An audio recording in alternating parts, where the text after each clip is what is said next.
Welcome, guys, to UFC Fox.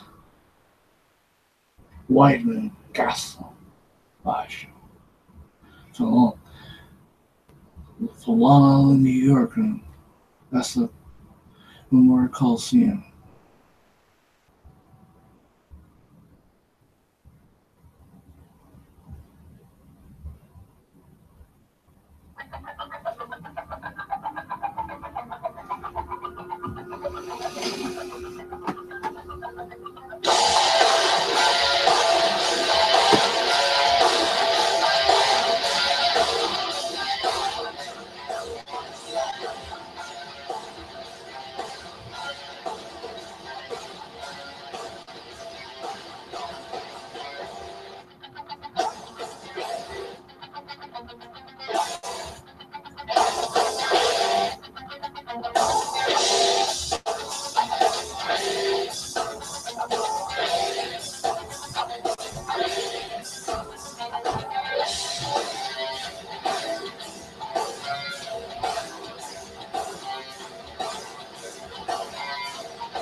Welcome, guys.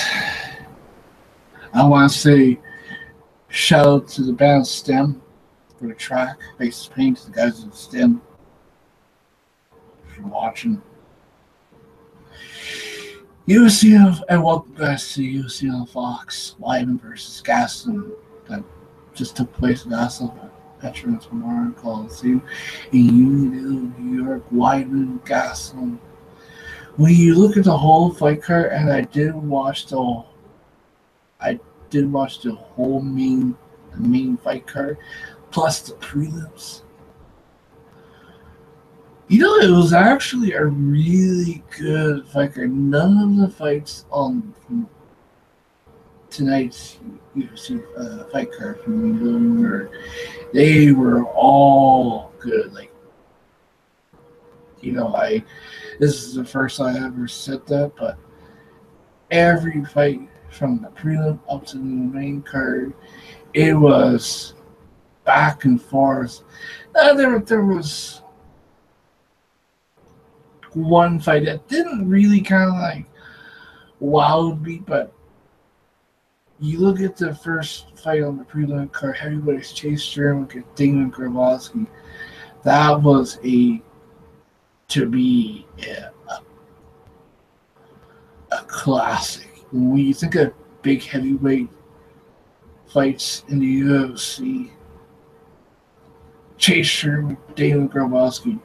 That to me is like should be right on the list on the UFC's heavyweight matchups. Because when I first started watching UFC, like this was like prior to after when UFC became what it is, and started watching all these big heavyweight fighters in UFC, and I'm like, I can count on my fingers, like the biggest heavyweight fighters, like you name it, Iraq Couture, Chase Sherman, Big Nog, Minotauro. There's a lot of big name heavyweights. Frank Mir comes to mind.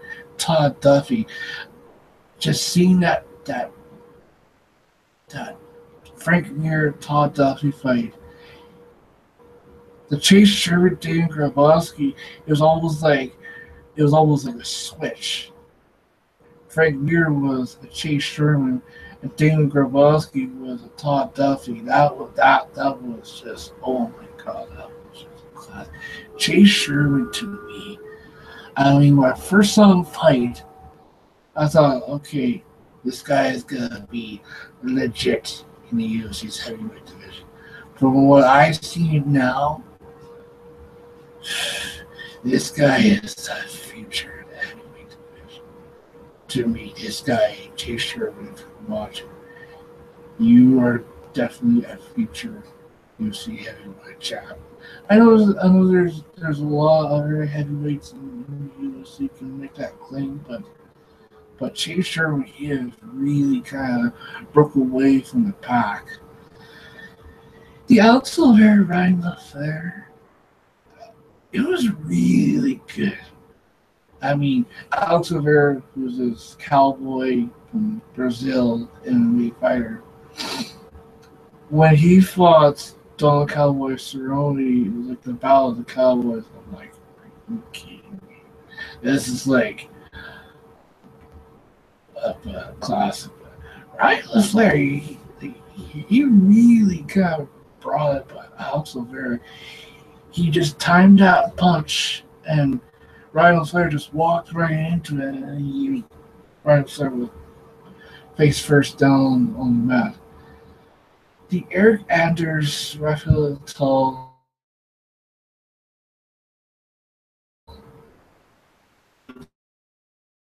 it wasn't like the reason on the card. Izil, Seliski, Dos Santos, Texas Lyman good. That was a fighting night right there. Now let's get to the main card on Fox. Jay Rivera, Thomas Almeida. That was a dogfight right there. You got two guys.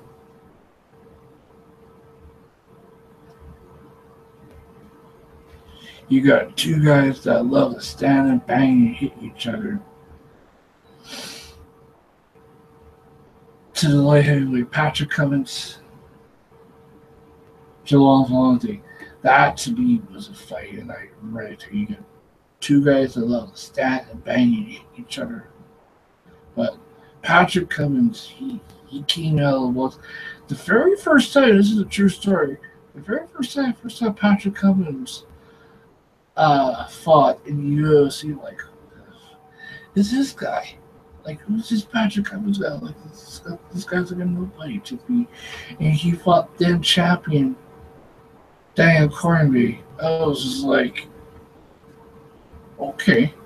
But since now, Patrick Cummins, he really was that fighter that fought the champion Daniel Cormier. Now he's been on that tear. Jalal Volante, like fighting in your backyard in New York City. The co-feature Darren Elkins, Dennis Rudas. Unlike the Dean Rivera, Thomas Lombe, Darren Elkins, Dennis Ruse, those guys really, to me, was like, that was a dog fight. I mean, Darren Elkins, he looked wonderful. And the main fight I just saw, when the fight between Chris Weidman and Kelvin Gastelum was being announced, and when I read it, I literally thought, I was just like, I did not know who I wanted to win. And Kelvin Gastelum's going to be fighting Chris Weidman in Unionville, New York on UFC on Fox. I was just like, and I really studied both of the fighters and really watched their fights.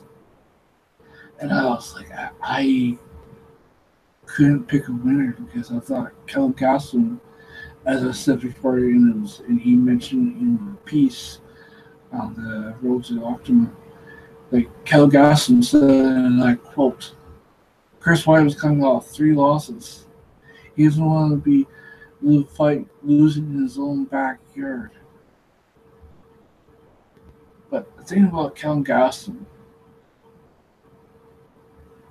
in his fight against Chris Weidman, he looked good, but he didn't pull out anything that really is kind of like put himself apart. I mean, granted, Kelvin Gastelum, yeah, just because you fought a Tim Kennedy, a former champion, a Marine soldier. He also fought Vitor Belfort. Okay, those 2 guys are subs. But his fight against Chris Weidman, he had nothing. And I mean, nothing. Yeah, sure, I could have knocked down that put Chris Weidman on his rear end, but I mean, Chris Weidman in the first 2 rounds, it was takedown city. Kelvin Gastelum, to me, he had nothing. He had nothing on Chris Weidman. Kelvin Gastelum, if you're watching and listening, I highly respect you as a fighter, but you had nothing on Chris Weidman. Chris Weidman is an All-American. He's a former champion. He's the man who fought and knocked out Anderson Silva, Leo Machida. Kelvin Gastelum, have you fought legends that came before you? You haven't. Yeah, you knocked up Vitor Belfort. But have you fought Anderson Silva and Leo Machida? Chris Weidman has done it. But to fight that Weidman Machida, it went all 5 rounds. And that first round, Weidman goes for that Kimura. I thought, oh, he's got to take Gastelum's arm home with him. But Gastleum, he really showed me something. He really showed me something. But at the end of the day, Kelvin Gastleum, you tapped out. Kelvin Gastleum, you tapped out.